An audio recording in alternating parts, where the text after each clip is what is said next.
This episode is brought to you by DistroKid. Movie night with the girls is a blast no matter what, but sometimes we like to level up our experience and make it more memorable. Streaming at home is routine, but going to the movies with my friends is an event. Watching a film on the big screen with surround sound is so immersive and exciting. And you can't beat those cushy reclining chairs. And now that I joined the Regal Crown Club, I earn points every time I buy a ticket or concessions. As soon as she told me Regal has a free loyalty rewards program, I joined too. I can use my points for concession upgrades, movie tickets, and merch. I like using my points to enter sweepstakes for exclusive prizes. On Mondays, I get 25% off candy. And Tuesdays are Regal Value Days, half off popcorn and tickets as low as $5. Plus, Regal adds a free popcorn to my account every year for my birthday. After my 6th visit, I got bonus points. You've only gone 6 times. I've gone 10 times, and I got even more bonus points. Wait, you went to the movies without me? Yeah.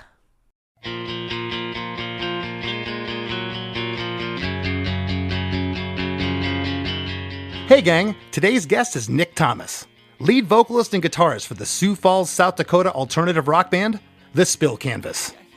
Together we break down the writing, recording, and inspiration behind the fan favorite single, All Over You, taken from their 2007 major label debut album, No Really, I'm Fine. One of my favorite producers, Neal Avron, manned the controls here, and he doesn't disappoint. The production on this song is awesome. Nick talks highly of both Neal and the recording process. Like a kid in a candy store, Nick was a wide-eyed 23-year-old soaking this all in. It was interesting that Nick mentioned the lyrics were written super quickly, as the song, well, it wasn't exactly on top of the list as everyone's favorite tune. But then, as they were working on it, something strange happened.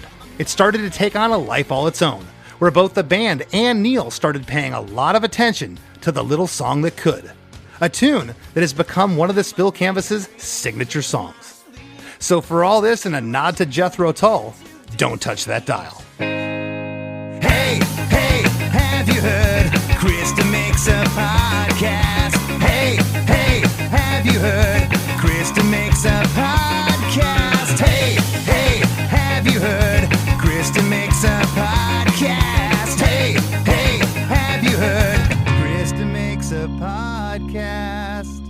Well, hey, Nick, what's going on? How are you? I'm fantastic. My producer, Chris, has been trying to get you on the show for a hot minute. And finally, you're here. I'm glad you were able to carve out some time for us. Thank you very much. Oh, absolutely. Thank you so much. It's an absolute honor to be able to do this. I got turned on to it by your producer, Chris. He was telling me about it. And just before, for whatever it's worth, I just wanted to say I am such a massive fan of what you do and your band. So much so, I just need to tell this story before we even start. It's Let's hear it. I was 13 years old. I want to say maybe 12 to 13, and Losing Streak came out, and it blew my mind. It changed my entire outlook on music at the time, being young and impressionable. So much so, my friend and I painted in my basement. I convinced my dad to let us paint in an entire wall of the Losing Streak artwork. Wow! And I even took a photo like from a disposable camera, had that developed, and I sent it to y'all. I don't know, there's an address somewhere. I sent it to you guys to sign the photo. And it was, you sent it back, and it was signed, and it was a whole thing. It was incredible. That is absolutely amazing. So I'm stoked to be here. I'm stoked to have you here. Question for you, Nick. Does your parents still have the same house, and is the mural still there? The mural, I would imagine, is painted over. It was I was living with my dad at the time. It was a duplex that we were renting. I'm sure they weren't very stoked to see all of because once I got that mural painted, it was like free reign to start not vandalizing, but to paint other walls and things like that. So I got a little nutty down there, but it doesn't exist. But I do. Somewhere, my dad, I think, actually has that picture, and you guys also signed like a CMJ cover of a magazine. Yeah. That was a big thing back then. The CMJ magazine, and sometimes it would come with a CD, and they would feature. Matter of fact, the issue you're talking about featured Less Than Jake's "Automatic." The first song on Losing Streak was on that CMJ. Oh, that's crazy. Well, yeah, there was. I want to say, and I think Dope Man might have been on another one. I think that's true, and I think that Annie DeFranco was on the cover of that one. And I want to sounds about right. I want to say someone signed. I was like, well, there's not all of them haven't signed, and someone signed on her cleavage on the picture of Annie DeFranco's cleavage on the front. Well, you can see a bunch of magazines. I'm pointing back there. I have that CMJ. I kept everything. I'm a pack rat, so it's somewhere in this room behind me. Yes. I love that, you touched on something. You said that the band influenced you, and you did the mural and all of that. And I know that you guys as a band, you certainly have gotten big enough to have people tell you that same thing. They love your band, that you're an influence, and for me it never gets old. So I just want to thank you, and I really enjoy hearing the kind words it does as a musician. It makes you feel good. Absolutely, man. No, thank you. The reverse way, like it's wild. It's a crazy thing we do. And I feel so unbelievably fortunate to get to do it after, that we're in like 20 plus years. And like, I know, I think you're even longer than that we get to do this still, is just mind blowing. And I thank you for being a formative part of my musical journey. So. Well, thank you. I was just talking about that. We were on the road over in Europe, and I was looking at the festival. I was looking at all the bands on there, and there's only so many slots, man. Yeah. There's only so many venues. There's only so many fans with money that are going to come see your band. So every day I get to do it. I'm very, very grateful for it. It sounds like you are as well. Absolutely, 100%. Yeah, I can't believe it. It's still, I have to pinch myself a lot of the time. I have a tough time wrapping my head around it. I mean, I don't even know if it's just where we're from, but just it's a very cool thing that we get to do, and I'm very, very, very honored to get to do it for this long. So. Well, that's awesome. That's the next thing I was going to bring up, because you just talked about where you're from, Sioux Falls, South Dakota. Do you guys wave the flag going around saying we're the biggest band in South Dakota? You know what's funny? Yeah, that's because you have that honor. Yeah, we do. We really do. It's which is crazy. Growing up there, I think that. There's like a Midwest, there's a Midwest appreciation, there's a Midwest passive aggressiveness as well. That's a classic Midwest trait. But no, I think that, I just wanted to get out and play the music for other people. Like if I could play, I would play coffee shops nonstop, like to, 20 people, or maybe like 10 of my friends would come, and I'd be like, oh my gosh, it was the best show of my life, and I wanted to play out. And being at this point with the amount of like back in the, a little bit more of the heyday, the commercial success was just such a whirlwind. And being the biggest act out of it actually is. I've just recently heard about this in the last couple of years, that we were the biggest in terms of, I think, commercial success in that way, act to come out of the state, which is. Man, it is. It blows my mind. I'm very proud. I haven't lived there for like over a decade, and I don't think any of us, we have family there, but we go back only for that. But it's very, very proud to be from South Dakota for sure. I'm telling you, Less Than Jake's never had a bad show there. Sioux Falls, no. Bismarck. I mean, the kids come out, man. It's like they're cooped up and they're ready to rock. I saw you guys at a place called the Pomp Room in Sioux Falls. It was definitely after I sent in the picture. You were touring with a band called Blink-182. Oh, yes. And I want to say that maybe Real Big Fish. That particular run was Frenzal Rhomb, a band from Frenzal Rhomb. Oh, my God. Yes, okay. And I remember getting to indulge in some... I just had started, I had maybe smoked weed like once or twice. And Roger? Yes, Roger, our bass player. I somehow somehow weaseled my way into y'all's van to, I think what he said, he said clam bake. And I remember. Sounds about right. I have never heard this term, and I was over the moon. Another little less than Jake story for you, but that show was incredible. But yeah, no, I think back to those times. I've talked about it a lot where we used to stay on kids' floors. They'd invite us over. Yeah. They were 15, 16 years old. Yeah. We were 20, 21 years old, crashing on their floor. Seems a little, out of place. Yeah, it seems strange now. But that's what we did too. We'd be at the merch booth, and like, oh yeah, you're kind of nice. We're kind of. Do you have a place we could stay? And they're like, yeah. Let me just call my parents quick, and and we're like, oh, but okay, yes, please do ask if we could sleep on your floor. And looking back, I've talked about this a lot. Those are days I wouldn't change a thing. My gosh, those experiences, right? No way. No, I mean, it literally is so. Just the best memories of my life. Still to this day, they're different today, but. Those are they're just so important to me that we were able to do that. And it was a different scene back then too, I think. So, all of what we're talking about, all of that for all these bands, my band, your band, and everyone in between, it's all part of that. All these experiences lead up to all these songs. The band was formed in 2001, again in Sioux Falls, South Dakota. Your first full length, Sunsets and Car Crashes, came out in April 2004 on 111 Records. The second album, One Fell Swoop, came out in August of 2005. In late 2006, you were signed to Sire Records. And right around 06, 07 was around the time we left Sire. Who was your A&R guy there? So who signed us was Michael Goldstone. Okay. Or Goldie, it's almost weird that I know his full name because it was just always Goldie. And then, Craig Winkler. Okay.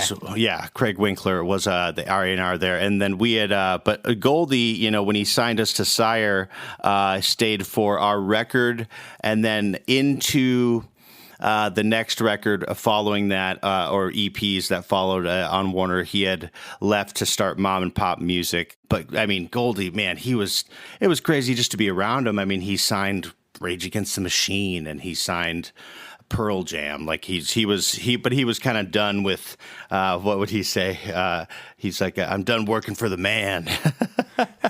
he was which is ironic in and of itself. Yeah, for sure. No, but he was amazing. Yes. I think I do recall y'all had left. Were you on Sire then? We were. So when we were on Capitol back in the 90s, yes. And then we left to go to Fat for a record, and our A&R person, when you said Craig just now, I didn't think it was Craig Aronson, but Craig Aronson was with Sire Records at that point, and he re-signed us to Sire. He was our guy over at Capitol. So that's he got a cool. got a job at Sire and signed us to come over there. And we had the option of just being on straight up Warner Brothers, but because the Ramones were on Sire, we said, could we get that imprint? And we were granted the Sire imprint. That's cool. Yeah, that's awesome. Yeah, because that's so cool. Yeah, I did feel cool within the company of such legendary kind of people higher up there at Sire, because they were just, granted, we're not fully punk rock. They just felt like punk rock, like they felt very like, yes, I work here at this major label, but I also, there was just, we felt so cool. We felt so cool. Yeah, and especially during that time, that you're right. It kind of was like that. The bands that they were signing at the time, Against Me, Avenged Sevenfold. There was a lot of things happening when you walked into that building in Burbank. Didn't feel corporate. That building's cool, huh? Yeah, the building's so cool. I mean, it was just. I was 23 or something, and it was like. I remembered them, saying like, and meeting even Seymour Stein, which was crazy. Met him just randomly, the head of Warner there, and but they put us in this room and with all these drawers, and they were like, pick whatever you want, and it was just, this was back, this is a CD time, and we just got handfuls. I mean, I have like 10 Michael Bublé CDs for no reason. I don't know why, but you know what I mean? Like, it was just, it just felt really cool. We felt very well represented while we were there. Back in the 70s, it would have opened those drawers of the bands. It would have been all illicit substances. Yeah. Hey, take whatever you want. Yeah, there's this drawer. Here's a couple records, too. Yeah. And the reason I say that, when you walk into Warner Brothers, at least at that time in Burbank, it was like they kept the shag carpet from the 70s, everything in that place. They wanted it to look like it did when they started, and I always thought that was really cool. Me too. Yeah, absolutely amazing there. Well, in the interim, you guys released an EP called Denial Feels So Good to hold your fans over until a new album arrived. Yes. And then you played the 2007 Warped Tour. What a great setup to promote any release. And you did that to promote your upcoming release of your major label debut, No, Really, I'm Fine, which was released October 2nd, 2007. The song we're going to talk about, All Over You, is from the album. And the album was produced by... this guy, I'm telling you, Neal Avron, he could record leaves falling off a tree. Seriously. And somehow make the production just sound incredible. Awesome. Absolutely. Neal's worked with Newfound Glory, Fall Out Boy, Yellow Card, Linkin Park, and many others. And did Neal mix the record as well? He usually does. Yes, Neal mixed it. It is kind of funny. I just had I had this this rare vinyl here that is called Scraps that I just wanted to take a look at some of the credits because I was, younger but yes, it was mixed and produced by Neal Avron. I know his assistant, Eric, I can't pronounce his name, Eric Talaba was our other main guy. But Neal is such I can't even tell you how many lessons and valuable things I learned from him while recording that record. It was really, there was a father figure thing that came in, but a very cool, he had just come off of recording one of my favorite records that unfortunately I don't think got the push it deserved, this Days Away record, Days Away Mapping an Invisible World, and obviously Days Away went on to become Good Old War, but the Days Away record sounded incredible. Obviously, our management was the same as Yellow Card, so we had they were around a lot, and just hearing his stories, Neal's stories about how certain songs came to be, and the lessons he taught was literally led to what I think is literally the reason that All Over You made the record, were these little lessons, and during pre-production he would kind of do these things, and everything I learned about production really started with him laying the foundation in such an amazing way. He brought in some incredible people to play on the record as well, that were just how would you, this is crazy, just to be that young and be able to feel so taken care of, but also so his wisdom is just endless, Sounds like a lot of respect, mutual respect is going on here. And you're just, like you said, you're 23 years old. All these firsts are hitting you. It had to be absolutely incredible. Well, let's jump into the track. It's 3 minutes and 24 seconds. We got an 8-bar intro of a lone guitar riff, kind of setting the mood here, panned slightly right to set up verse 1.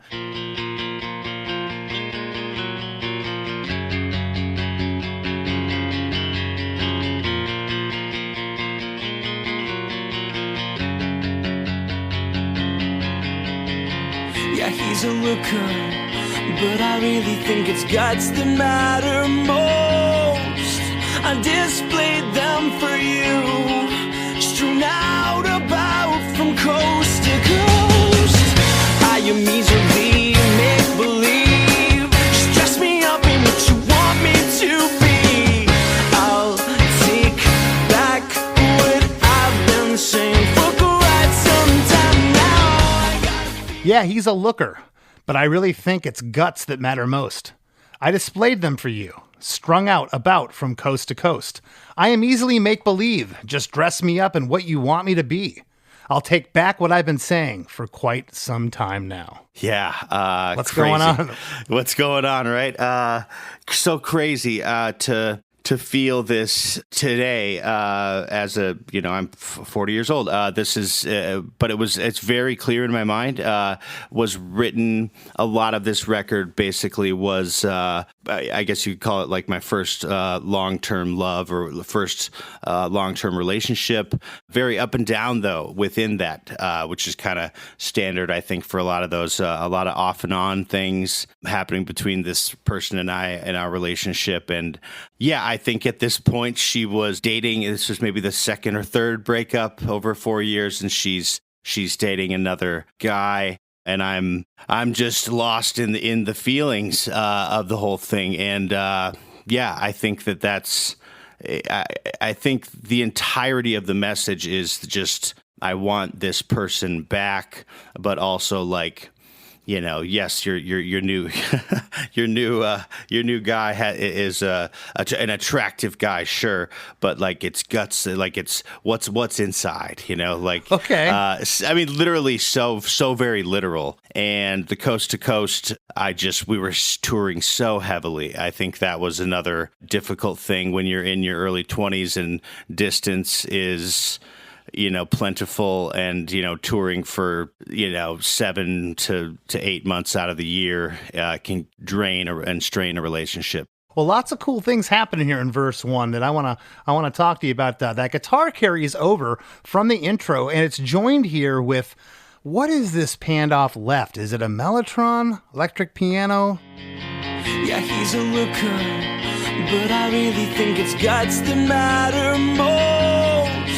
I displayed them. Yes. So with the staccato notes there, that would be, I want to say it's a piano of some kind. Like when the full band kicks in, you have these like just the stabbings of the chords, kind of driving it a bit. Well, that's the staccato piano that comes in a little bit. This is just the very top where it's the guitar, and it almost sounds like it is. Yes, sorry, yes, Mellotron, and there's a flute. I don't want to. Okay, I want to say that they're flutes. I'm almost positive. If it does sound Mellotron-y, I believe it probably 70% could be a Mellotron. That was something that it was either Neal Avron or we did have Neal recruited because he did the Wallflowers record. He recruited the Wallflowers organ keys player, Rami Jaffe, who is now obviously in a full-fledged member of the Foo Fighters now. Right. And it was just, just the fact that he was, in the Wallflowers, he came in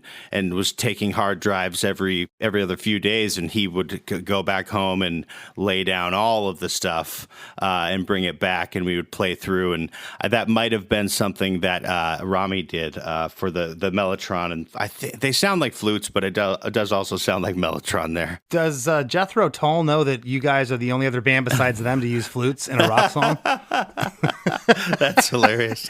They might try to sue you, but yes, I heard, and I even put here flute in parentheses. It sounds like a Mellotron. If there's flute there, whatever's there is awesome. And I'll tell you why I love this part is because you could have done anything in the other speaker. You could have had arpeggiated guitar. It could have been, the guitar could have been doubled. It could have just been the one guitar, and this part would have worked. But I love what that Mellotron does here. Absolutely. No, I love it too. We even use, in particular, second percussion and keyboard tracks. We like to, organ pads and all that stuff. We do like to add that to our live show if we don't have an actual keys player. But I love that part. Yeah, it really, because it starts to, it's one of those lessons that Neal taught us, which is like to build. In particular, that intro was something that came about. The song was entirely different to begin with. It began almost full band, basically.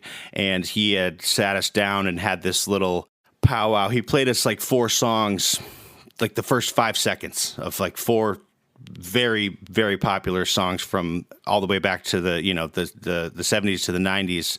And he would stop it and be like, "What song is that?" And it was like, Free Fallin' by Tom Petty. And, Sure. You're like, that's Free Fallin'. And I can't remember which other one. It was a Fleetwood Mac song, and Fleetwood Mac, and blah, blah. And he was like, "What do these have in common?" And we were like, I don't know. They're all very popular songs. And he was like, "Well, within that 5 seconds, 6 seconds, you immediately know what it is. You know exactly what it is. And it's not to say that a song that starts full band can't be one of those, but there is something to be said about that type of intro. Instantly identifiable. Yes, just something. Whether it's he did push and stress, like perhaps, even a drum, you can have it just be a drum part, a drum groove, and to where the fan or the listener can immediately identify it. Gotcha. When you say coast to coast here, it's the only time in the song that you go to this like wobbly falsetto on the second time you say coast. Yeah. There's no more falsetto in the whole song. No, there isn't. Was that by accident? Usually when you use a falsetto, and I always call falsetto parts in songs hooks. Yes. Okay. Sure. Rarely, unless you're an '80s hair band and just sing scream falsetto the whole song. Usually, you'll pick your places and your moments. I found it interesting. There was no other falsetto in the song. Talk about that for a second. Did that ever come up, or did Neal suggest, "Hey, keep that nugget right there"? It's crazy when I remember doing it that way in pre-pro after those lessons. I said, Neal, what if we have this? Instead of, right away full band into this A minor, into this F, I kind of had a little, I was on the just 2 strings on the A string and the D string there, moving on the D string. And I kind of wanted a little nod to like an alkaline trio with the movement of those, like just those first 3 notes there. But I was showing that to him, and I was singing it for him. I was like, I could sing the verse like this, and we got to the strewn out about from coast to, and I just I didn't want to belt, because when I belt, it's just so, I don't have it's so loud. It's, what I mean? And I remember doing it like that. And I did, I kind of just, kind of fluttered up into this like a falsetto, and that's where the band kind of builds up as well. Right. And he was like, and sing it exactly like that. And I was like, oh, okay, all right, sure, yeah. It was that's cool. Happy accident. I love it. I admire your restraint of not using it again. I love a trick that works, and I'll beat it into the ground. So you guys had some restraint there, and as you just said, there is a drum buildup on the floor tom and snare there to go into the second half of the verse. This first verse, the second half of it. It feels like a pre-chorus. The distorted stereo guitars join the party here, playing a syncopated rhythm along with bass guitar and drums, and there is a lone piano playing staccato quarter notes along with the band in this section. This part never happens again.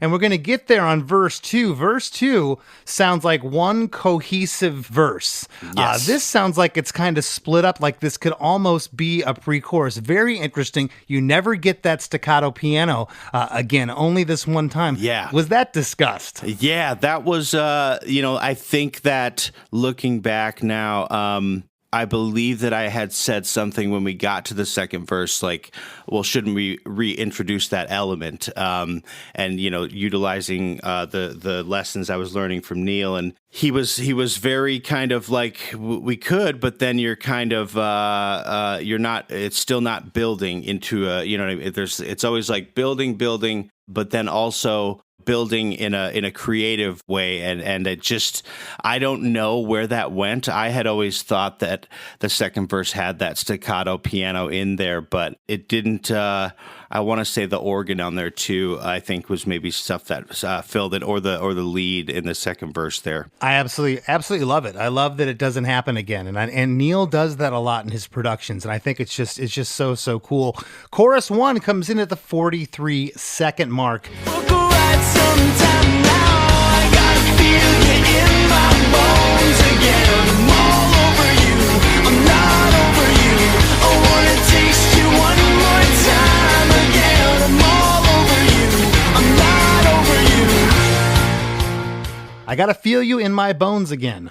I'm all over you. I'm not over you. I want to taste you one more time again.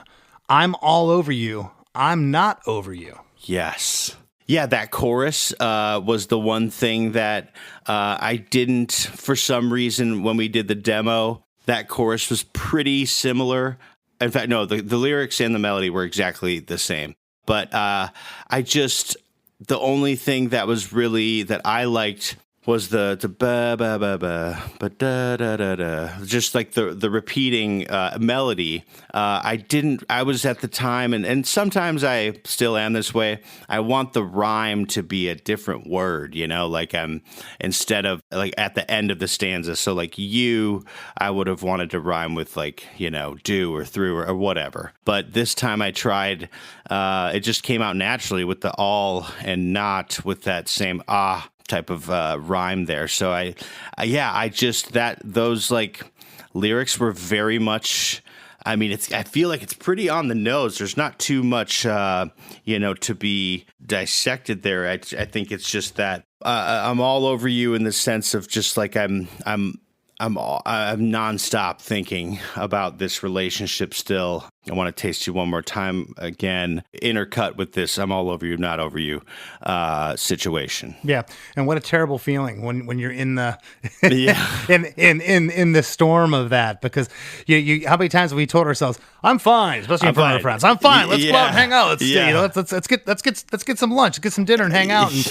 And you're just an absolute mess. Absolutely. Or you're faking it till you make it. There'll be one, something happens, and if your friend drops a fork and you're like, oh, she dropped a fork that one time at the, exactly everything, and you're sitting there going, did everything remind me of her before the breakup? Was it like this? Yeah. Totally searching. Absolutely.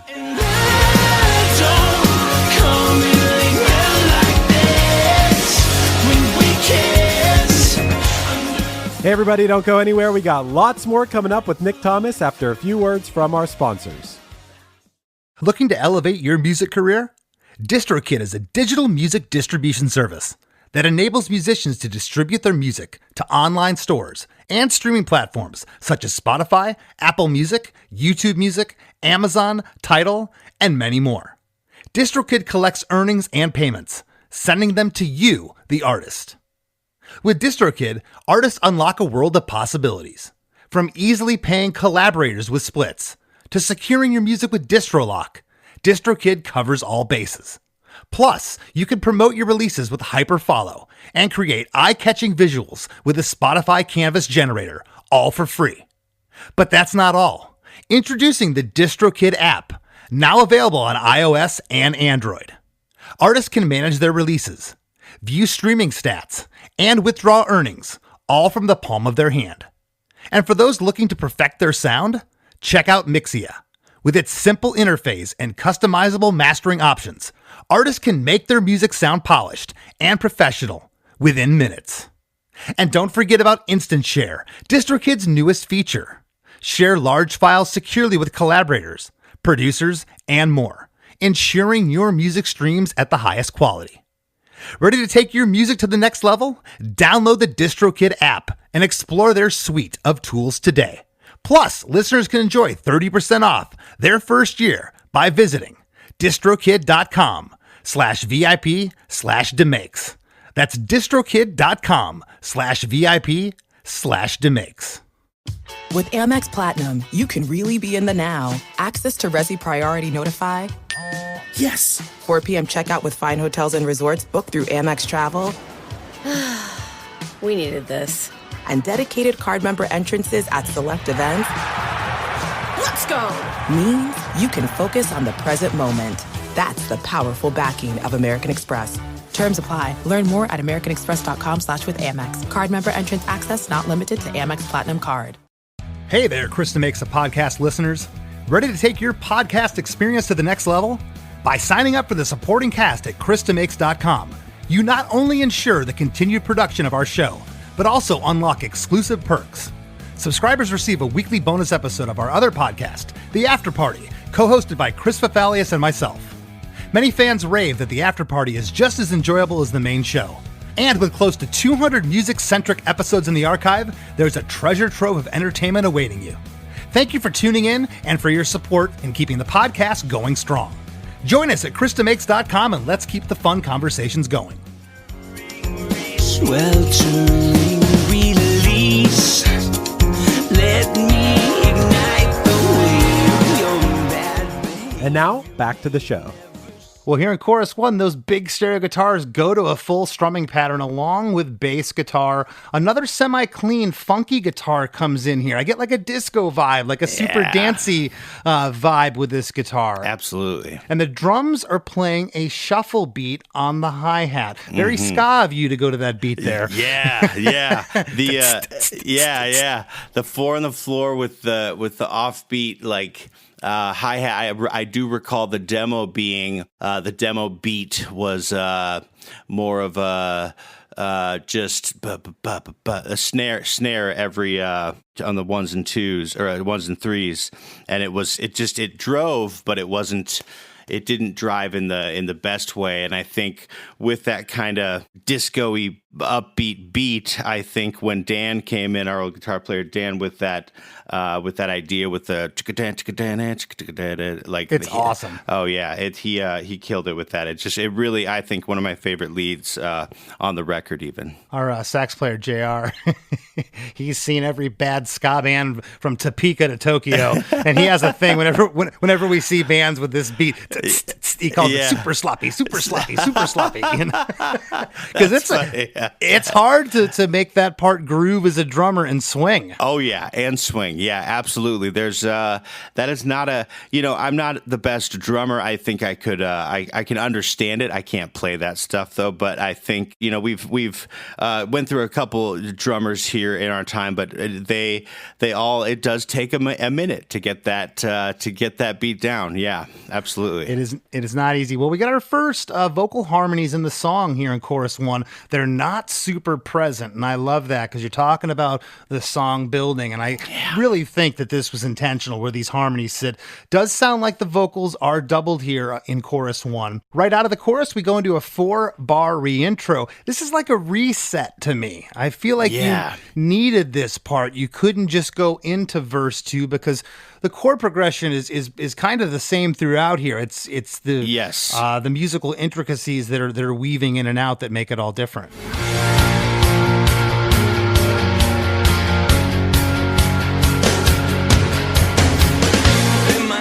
At this point, which is funny, we play it in a different key, but the chorus, it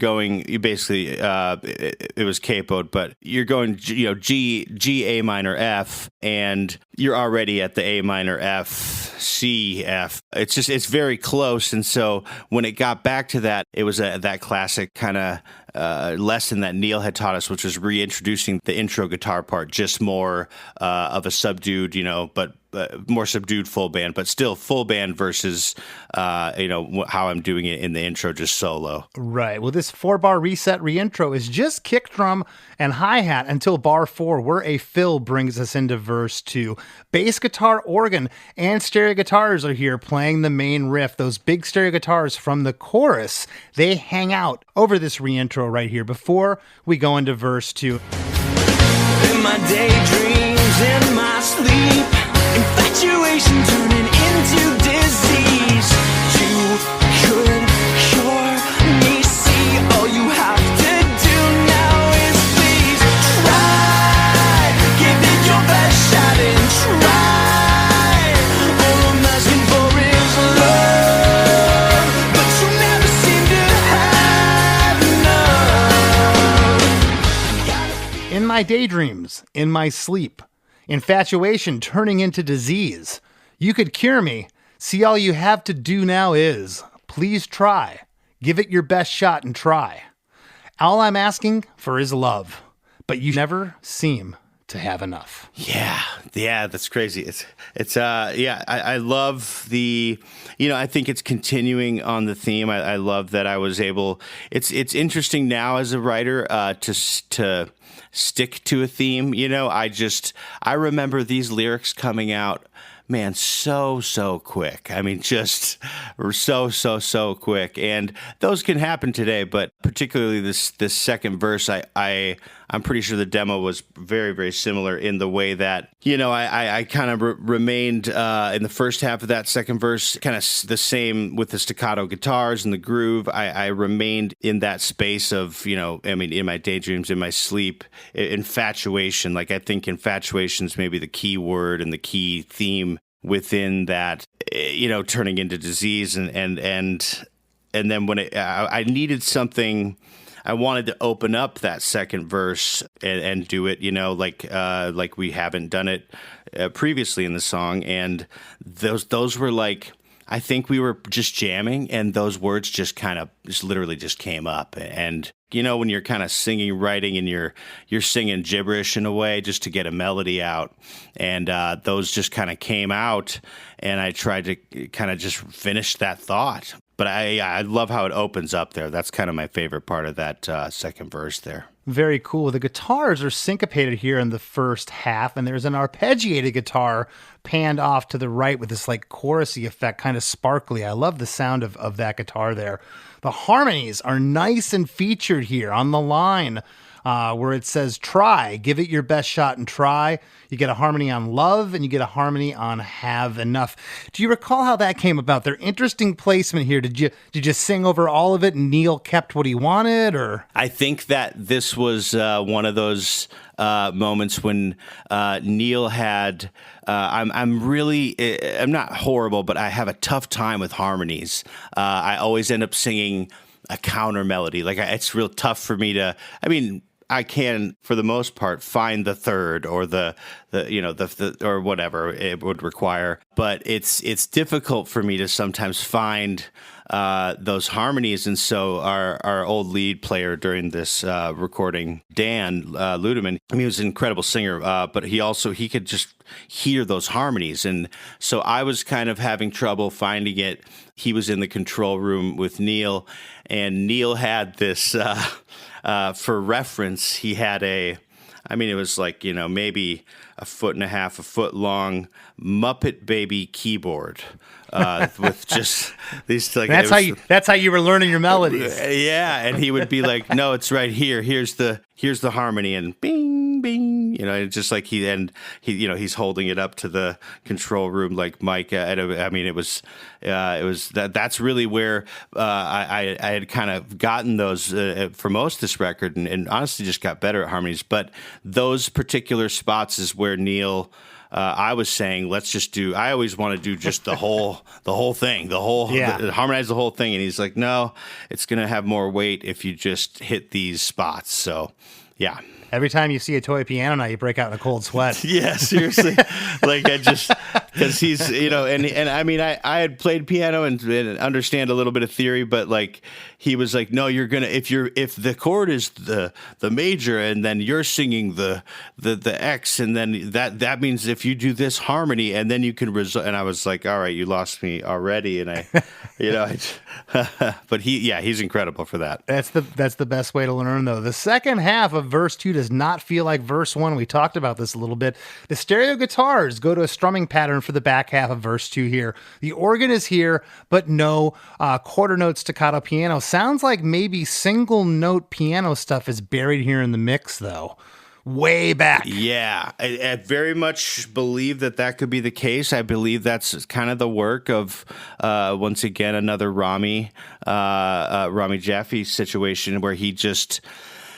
Man, I mean, he would just go nuts. He would give 3 takes through 3 passes, full passes that were, everything's comped and whatnot. And Neal would kind of pick and choose and copy and paste. So he'd do like the standard basic take, whether it be his drawbar, organ, or keys, and then a medium, and then a nutty take. And so there was a lot of those textures that I'm so bummed that I wasn't...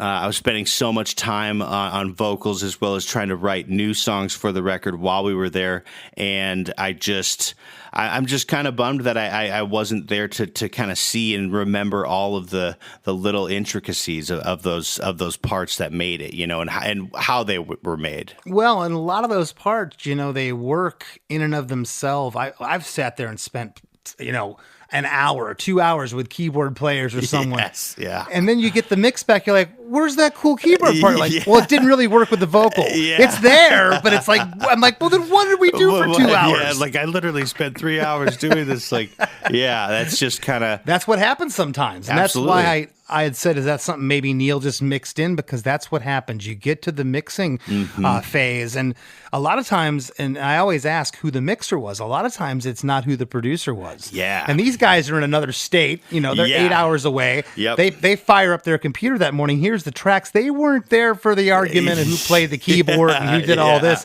They're just mixing it how it sounds good to them, right? Yes, absolutely. I did very much enjoy, we've had those experiences that you just referred to, but I did very much enjoy having Neal mix it because I did feel there's something to be said about that. He was there during it. He understands what we all liked and wanted, but he also understood where we were like, I'm unsure and you can have free reign. And so when he made those choices for things like that in the second verse, that was, I fully trusted him. I still do. I mean, he's great. I love it. Well, chorus 2 comes right off of verse 2. Gotta feel you in my bones again. I'm all over you. I'm not over you. I wanna taste you one more time again. I'm all over you. I'm not over you. This life is way too short to get caught up in all this stuff. When I just want you to love me back. Why can't you just love me back? Same lyrics here, same placement of the harmonies. We get a harmony on I Gotta Feel You in My Bones Again, and I Want to Taste You One More Time Again. Very subtle here still, not in your face and super loud like verse 2. The overall intensity of chorus 2 is up from chorus 1, I feel. The whole band. The organ is 2 times as loud as chorus 1, and that funk guitar seems a little nastier here. Yeah. Just a little, like they put a little bit of top on it and it's played with a little more intensity. The stereo guitars are a bit more playful here too. The back half of chorus 2, we get a post-chorus, I'm calling this next part. Yeah. Absolutely. The post-chorus, I think that was a Neal idea because the original demo was just that first half, and I think that he wanted to open it up more and get away. I want to say the drum. No, I can't remember. I want to say the drums get away from the funk beat, and you get this. Maybe they don't. But regardless, he opens up in some way. Yeah, it does. It does open up here from the funk beat on the back half of post chorus here. It's I think that was kind of written in the studio, those lyrics. It felt so right to continue on with a little bit, not with the da-da-da-da-da, with the repeating, hook melody. I think these 4 lines, this post-chorus, I think these are the cliff notes for the song. I think that absolutely. Yeah, I think that these 4 lines sum it up. This life is way too short to get caught up in all this stuff. When I just want you to love me back. Why can't you just love me back? Yeah, I mean, for sure, that's a great way to put it. Those are the Cliff's Notes, the true essence of the rest of the lyrics. In all honesty, and the bullet points. I think it's another one of these songs too. I'm so in my mind as I'm writing lyrics. There, I need the rhyme. I love the stanza completion, and it's so pleasing to me. I don't need it, but when I do venture away from that, you get songs like this with this post-chorus that has, a couple, soft rhymes in the middles and stuff, but the ends are not completing in any rhyme scheme. And I really was kind of proud of that because I get so stuck on those rhyme schemes. But yeah, I love that part. Yeah. We think as songwriters that matters more than it does. Yeah. And you think about the kid that hears this and never thinks about that. I mean, that's something that keeps us up at night, Seriously, yeah. I can't have the same word as the verse before or the lyric before. chord. Yeah, you can. Yeah. Or even You know? just even getting into like, oh, I said that word that maybe lofty, more of a thesaurus word. I said that word on 2 records ago. And like, if I say it again, I mean, I'm just a hack, there's just like, Yeah. it's too much thinking on that, I think. It's the kind of stuff that keeps Greg Graffin from Bad Religion up at night. Yeah. Did I say that? The last record? That huge word right there? Yeah. Well, post-chorus 1, we get a harmony on "This Life Is Way Too Short to Get Caught Up in All This Stuff" and "When I."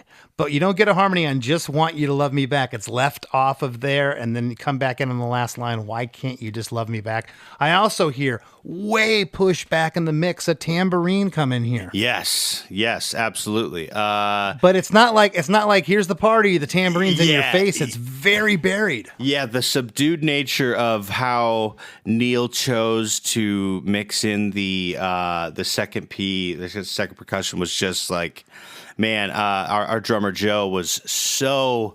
I mean, I would see him after he did his drums, knock those out. Like he would come into the room here and there, but he was in another little studio, like a little the C room or whatever, and he with Eric, assistant engineer there, and just knocking out literally every kind of, a box full, a tote full of second percussion, just like, right. Okay, what can we put here? And I think Neal picked and chose the best things that would work for that there. Very cool. End of post-chorus 1, we get a little 1-bar turnaround that takes us into the bridge.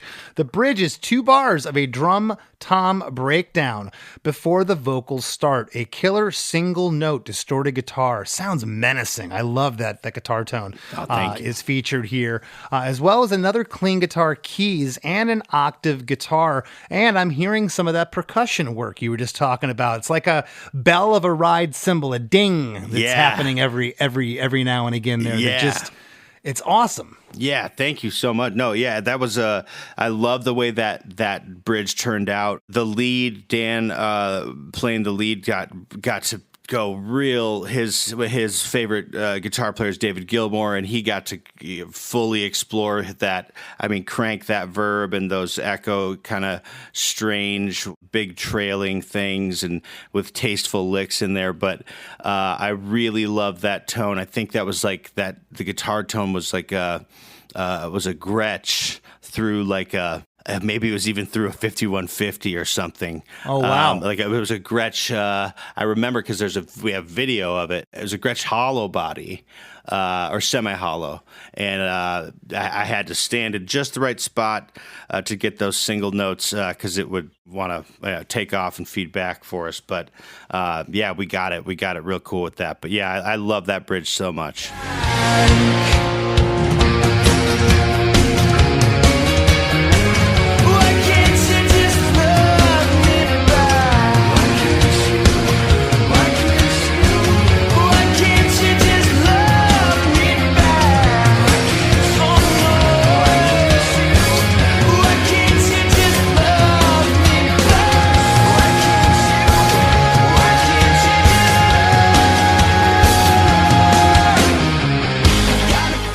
Why can't you just love me back? Why can't you? Why can't you? Why can't you just love me back? Oh no. Why can't you? Why can't you? And why can't you just love me back? Why can't you? Why can't you love? Yeah, that's crazy to think about, to hear it out loud like that. Yeah, there is something, I think that this is where it's not as much, obviously about the lyrics as much as the build up, the departure, the literal, like, here is the bridge and here is a totally new musical part, but we are going to also give you these repeating elements of the, why can't you, that you've heard before. The same, there's no fully new lyrics, but with all of the, echoes and stuff like that, the call and response stuff. I was very stoked to try to get in one of those big glory notes there. When you hold out the back? Yeah, the back. Real long? Yeah. I just I really, I kind of grew up with the, what is it? It's the, it's the Saves the Day acoustic EP. I'm sorry I'm leaving, and That's one of the first kind of things. And Chris holds out these massively long notes. And I told you I didn't want my picture taken. You stopped it anyway. Now I guess you won't have trouble remembering me someday. Yeah.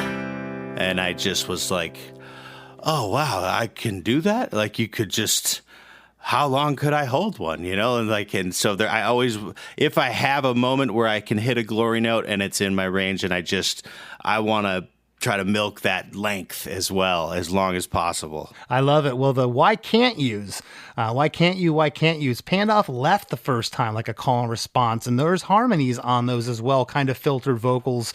The second time it happens, it's panned off to the right, then we get that big holdout note on back, and then we get why can't you love as a call and response while back is still going. And then there's a little four-noter guitar riff that takes us into chorus 3. Yeah. I love that. I love that it's super simple, but it's effective. You didn't need this huge big setup to get us back to the chorus. Yeah, definitely. It's funny. It is, for all intents and purposes, it was a bit of a studio trick, which a lot of times you're going to replicate that live eventually.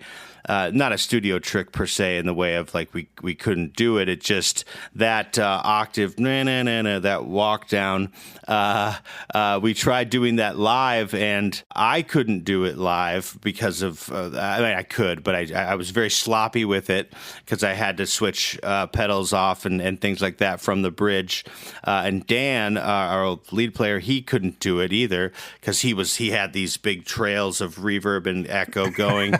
So we just at this point in time, I think we tried it for like maybe 7 shows, and we were like, let's just not do that. And so I hold the back really long into just a pause, and then I can a big old slide down into the first chord of the last chorus there. But I do love that part as well. It also felt strange putting that in tracks, as much as we could. Well, I was going to say you could run tracks just for that little guitar part. That's it. That's true.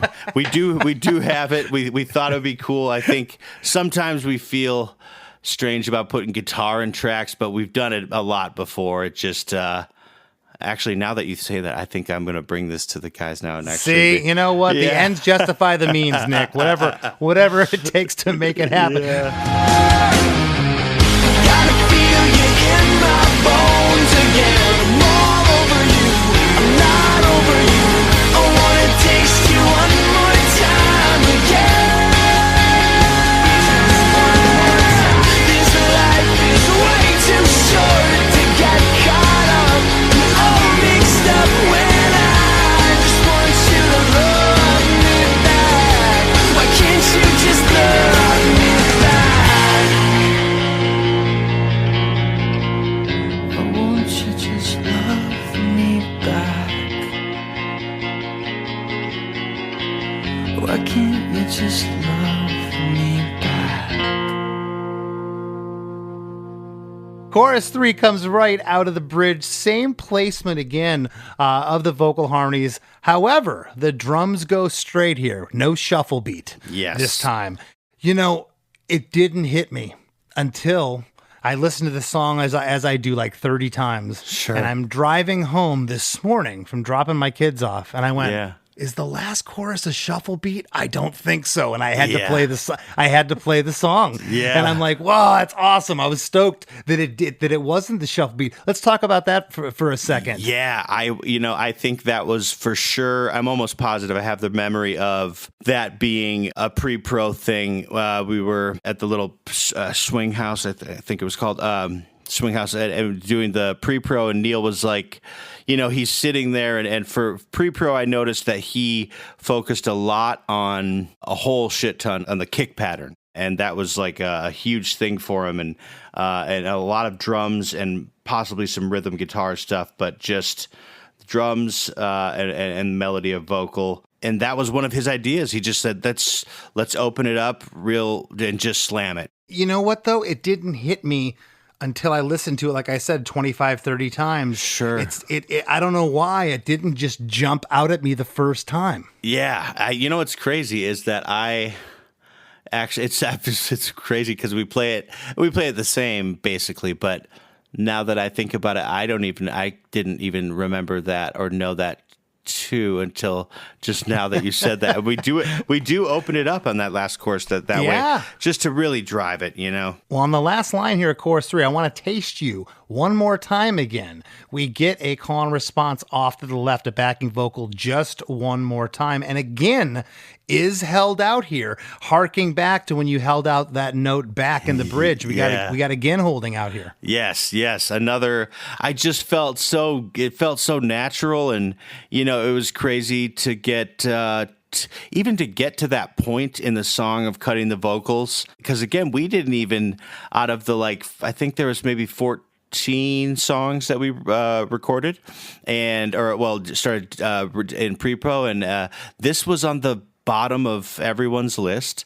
All Over You was, and we thought, and then Neal came back and was like, you know, I've been listening to the demo chorus, and this is something special here that we got to really evolve. And when I got to singing that again, holding that line out, I remember just kind of feeling very man, this song is got it all for I didn't really, as far as what I wanted to be an up tempo sing along, just fun, a new representation of what we were able to do. And I remember feeling very proud at that very last vocal take of that part. Yeah. Well, post-chorus 2, pretty much the same as post-chorus 1. We do get a lyric change here on the line, and all mixed up. In the first post-chorus, it was in all this stuff. Everything else here in post-chorus 2 is the same, where the harmonies and the lyrics sit. Why was there a different lyric that one time? Yeah, that was that little tiny little change was, I had both. I was singing both, in pre-pro and on the demo. I sang all mixed up, and I think there was even, I want to say there was a moment where I was cutting the vocal, and it was I was cutting the chorus vocal, and I said in all this stuff, and then and the music's going, and I'm like, fuck, hold on, I'm sorry, hold on. And Neal was like, wait, what? What's the problem? And I was like, well, I say in all mixed up, in all mixed up, and he was like, well, no, just sing it that way, just say this stuff, and then we can come back to that later. And I was like, I kind of was, toying around with it in my head for, maybe a minute, and I was like, it's really just the same thing. It's just there's no, it's the same, vowel sounds, and also just means the same thing, really. So I went with him on that. And I've had producers say it to me, and I agree with them to an extent. But going back to my earliest memories of listening to music, 5, 6, 7 years old. Yeah, I remember when it got to the second chorus or the second post-chorus. I remember ooh, they changed that word. That word stuck out at me. Yeah, for sure. That was something that there's just a song I was listening to the other day. It's a Jimmy Eat World song. I can't recall. And he does this. He goes up on this. It's the very last chorus, and he goes up on this note, and it just it was literally everything. I was like, man, why didn't they do that every chorus? But then immediately in my head, I was like, no, that's the little treat. That's you've made it. You've made it to the end of the song. You like it so much, and then here's this tiny little melody treat. Yeah, I love that stuff. Leave you with this little nugget. Well, absolutely. Coming off post-chorus 2, we have an outro, and the lyric is, "Why won't you just love me back? Why can't you just love me back?" And this part breaks down to just that intro guitar and vocals, along with that mellotron panned off left, and it ends with a clean strummed guitar chord, and you can hear that mellotron kind of fading out, and the song comes to an end. What were you trying to say here on these last couple of lyrics? That's a pretty poignant shot there. Why can't you just love me back? I love the outro. I personally did want to kind of I kind of fought against it, to be honest. I didn't want to go back down. I didn't want to bookend the song like that. The idea worked. The song was our most popular song in a lot of ways, and that was cool. I think those felt really throwaway for me in a lot of ways. We don't actually even do the outro live. I think it's been 12, 13 years since we've done the outro live. We just no kidding. Yeah, okay. we just kind of end on the post-chorus part. Yeah, just on the heavy part, and we just kind of ring out that A minor a few times. And I don't know. I think it was I didn't fight too hard because I wasn't going to die on that hill because I think that the song got across just fine. I understood the outro. I understood where Neal and was coming from, but I just didn't really. I thought it was just like a little too bookendy feeling for me. I don't know, but yeah, just really just the same as far as lyrically, just the same kind of vibe there. Interesting. I got the bookend feeling, but it was a good feeling for me on this one. Yeah. I felt like it was a cap at the end of the song. It kind of put a period exclamation point on the end. That's how it hit me, but it's interesting how it hit you because I've had songs where I've thought that before. Yeah. Like, this is too obvious. Yeah, where it feels too obvious, but then that's the thing is like I think personally, at least, when you're a writer and you're in there like that, you care 3 trillion% more to almost could be possibly a fault versus what the listener cares about and hears. And like they're just, whether the song is very meaningful to them in a deeper way or just like they like the song on a surface level, they're not caring if that outro is, those 2 bars are going to do anything for them. So not in the least bit. Well, yeah. Spill Canvas has released 4 full lengths and 4 EPs since the release of No, Really, I'm Fine. Your newest album, 2021's Conduit, and their newest single is called Wolves, which came out in August of 2024.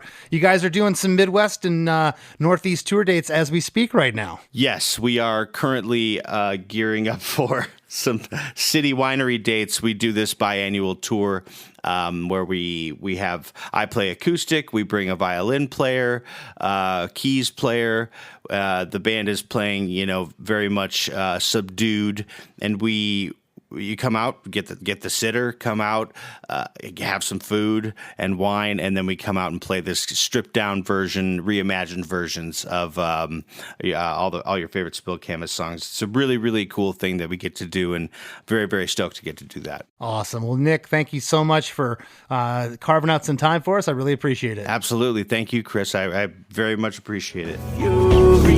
Our love in bed. Let me hold you now while the wolves come out.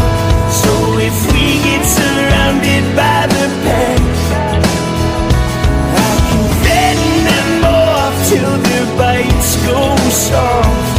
That's when we unleash and start to bite back. We start to fight back,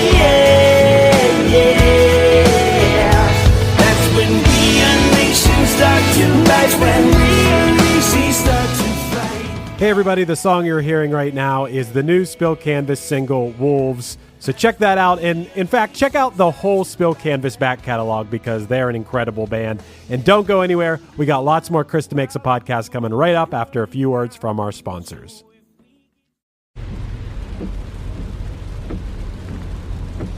This is the sound of your ride home with Dad after he caught you vaping.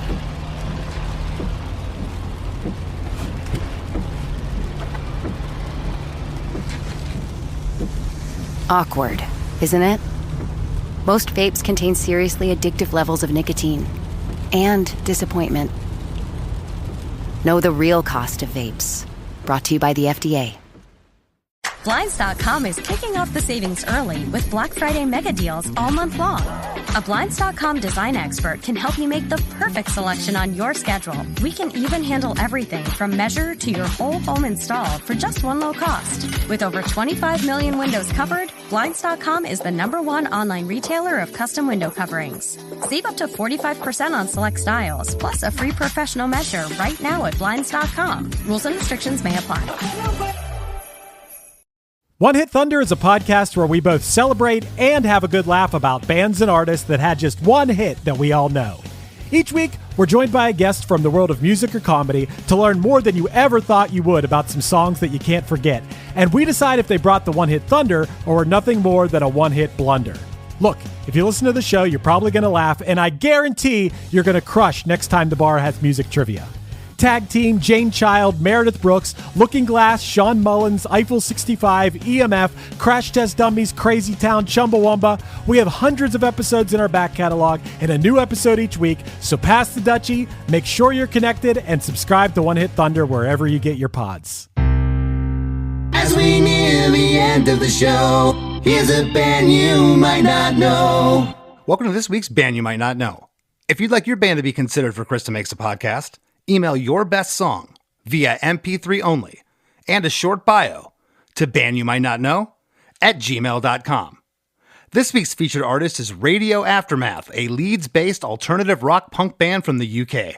The band is comprised of a man who likes punk, a man who likes awkward time signatures and screaming bloody murder, a man who likes agitating electronic music, and a drummer who just likes to play. The band is currently working on new music. Here's a snippet of their song, Acute Angle.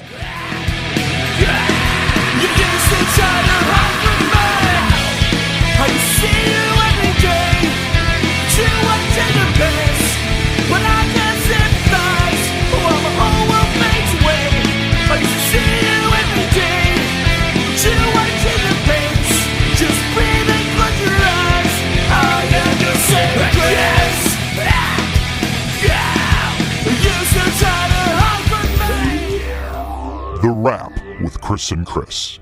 So I told you were going to like my buddy Nick, didn't I, Chris? Was I right? It's impossible to not like Nick. It's funny because you've known him for so long, and anybody else you would have given up on, because you chased Nick around for a hot second to get him here on the show, and I'm glad he finally made it. It's amazing you've never met him before. I feel like you've met everybody before. You weren't on that Warped Tour that year that they were on? Not in 2007. No, we did 06 and we did 09. 06 and 09. So definitely heard the band. I know that I've seen the band, but yeah, odd that never got to meet them till today. Amazing band. We've got to tour with them several times, including this past year. And Chris, it's amazing how many songs that heartbreak inspires. But I've talked to this about my bandmates, and I don't know if you feel this way about some songs you've written. As the years go by, I've kind of, and my friends will say this too, my bandmates will say this, you forget who the song is about, and the memories attached to the song are more about playing the songs and the adventures that you went on because of those songs. Yeah, I think so. I mean, could you imagine, if our elders, I don't know, the Rolling Stones, they were out there singing songs that were still killing them every night to sing. I mean, maybe there is some artists like that, but for the most part, you write the song and you hand it over to the fans and the listeners, right? That's absolutely right. Something that Nick said in this episode that I thought was interesting in reference to Neal Avron was that he pointed out the songs that are instantly identifiable by the first 5 or 6 seconds. Now, Chris, I will say, I'm pretty good at that game where you play 1 second of a song and I know what it is. But what do you think is the most, is it starting with a vocal? Is it starting with a guitar hook? Is it starting with a drum fill? Any of these things can be argued. What is it that makes it super identifiable? If you were a songwriter right now listening to this, oh my gosh. If you wanted to follow that advice of making it memorable. It could be so many things. What's the lyric saying? Is it a cappella? Is it just the lyric that's the hook hitting you right off the bat? I've said this a million times, why rap works so well. Because a lot of times it's just a beat and a vocal. You're taking out all the other instrumentation that takes away from a listener, from their ear, from hearing what's going on.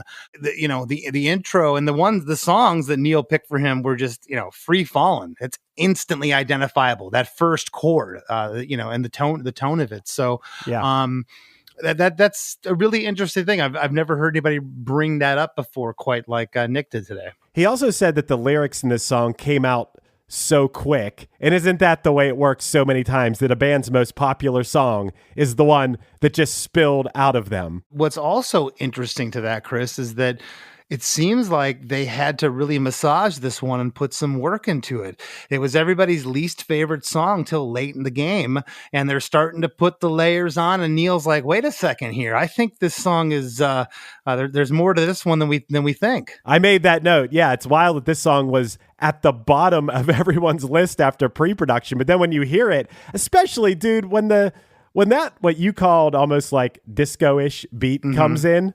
It's just undeniable. It's just, I love it. You know, when I got to watch them play this live every night, and I'm like, oh man, it just feels so good to listen to. Absolutely. And I'm sure you got this in your notes for later, but I have to bring it up because I may forget it. And just in case you don't, I can't believe they don't play the outro live.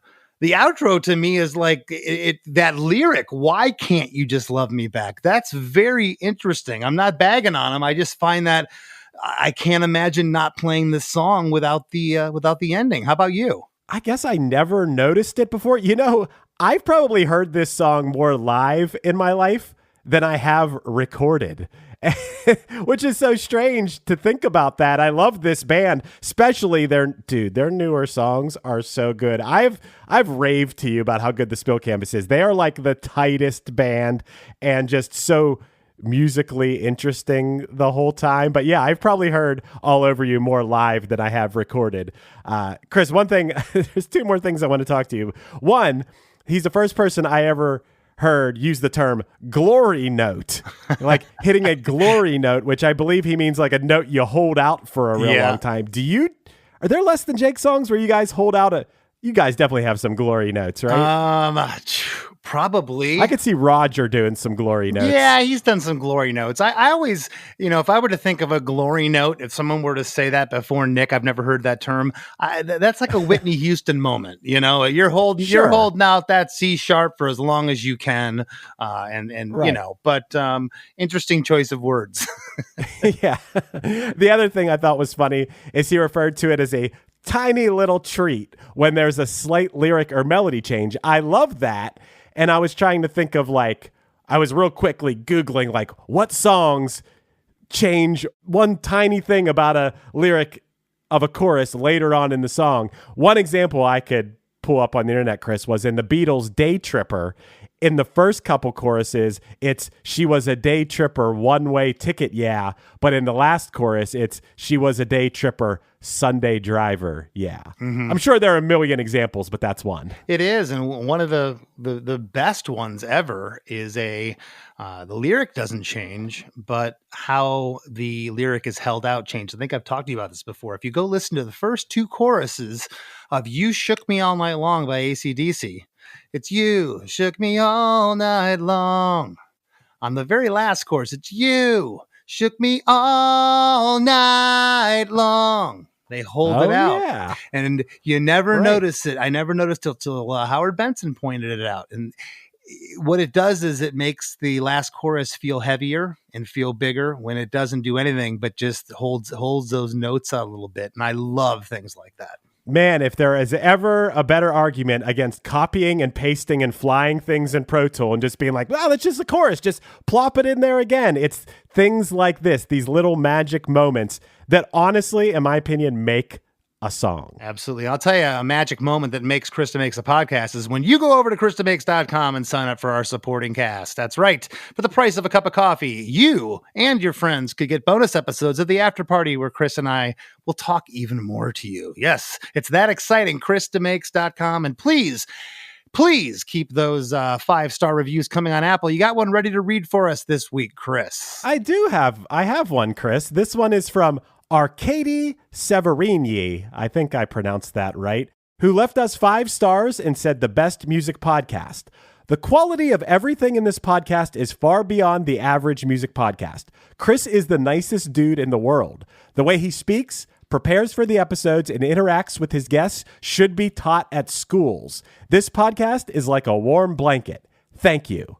Wow. That's a good review. That's a great review. Like I'm kind of teared up a little bit. Thank you so much for that. That was awesome. And you too can leave your own 5-star review, just head over to Apple or Spotify and help us out. You never know. Someone might come across it and read your review and say, hey, I got to check out this awesome music podcast. I want to thank each and every one of you for listening and continuing to support us here. If you haven't already, join the Chris DeMakes a Podcast Facebook group. We have a lot of fun over there, as well as give us a follow on the Chris DeMakes a Podcast Instagram page, where my trusty confidant, Mr. Chris Fafalius, puts up tons of great content and videos there each week. And I want to thank this week's guest, Nick Thomas, for sitting in with us, and we'll catch you next week.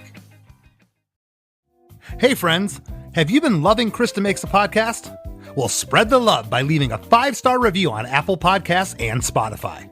Don't hesitate to share what you enjoy about the show in an actual written review on Apple Podcasts. Not only does it help more people discover us, but we often read reviews in the wrap segment of the show. It's a quick, cost-free way to support us and takes just a minute of your time. Your reviews mean the world to us and help us keep the podcast thriving. Thank you for being a listener, and thank you for being a friend.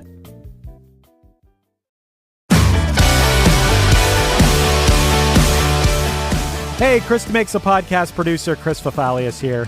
You may have heard me talk about my band Punchline before. Maybe you already know us, or maybe you're hearing about us for the first time right now. It doesn't matter. No matter what your relationship with Punchline is, I will absolutely guarantee that you'll love our new podcast, A Band Called Punchline. Starting with our humble beginnings in a small town in southwestern Pennsylvania in 1997, we're telling the hilarious, strange, and hopefully inspiring story of the 25-plus years of our band in the most honest way possible, podcast style. A Band Called Punchline is an audio documentary available now wherever you get your pods, so subscribe and let me and my friends share a wild, entertaining, unique, and wonderful tale of music and perseverance unlike any other that's still being written today.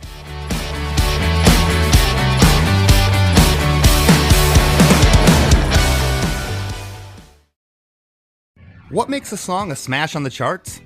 Is it talent? Luck? Timing? Well, as chart analyst and pop critic Chris Melanphy would say, it's all that and more. Chris hosts Hit Parade, a podcast from Slate, where he tells tales from more than a half-century of pop chart history. Through storytelling, trivia, and song snippets, he dissects how the artists you love or hate dominated the airwaves and shaped your memories forever. He's explained why Steely Dan is yacht rock and Jimmy Buffett isn't, why girl groups dominated the early 60s and boy bands the late 90s, how the members of disco band Chic wrote a bass line that launched hip-hop, how Taylor Swift pivoted from country to pop, how Sam Cooke invented soul and James Brown invented funk, and what exactly a one-hit wonder is, and whether the band Aha is a one-hit wonder. I think you'd really like it. So for tales of the hits from coast to coast, make sure to follow Hit Parade wherever you get your podcasts. Welcome to us talking about our podcast for a minute. What's the name of that podcast? That's Axe to Grind, and right now you're going to be getting a little taste of it, right down to the shaky microphone and all. And my name's Bob. And my name's Patrick, and usually we're joined by Tom.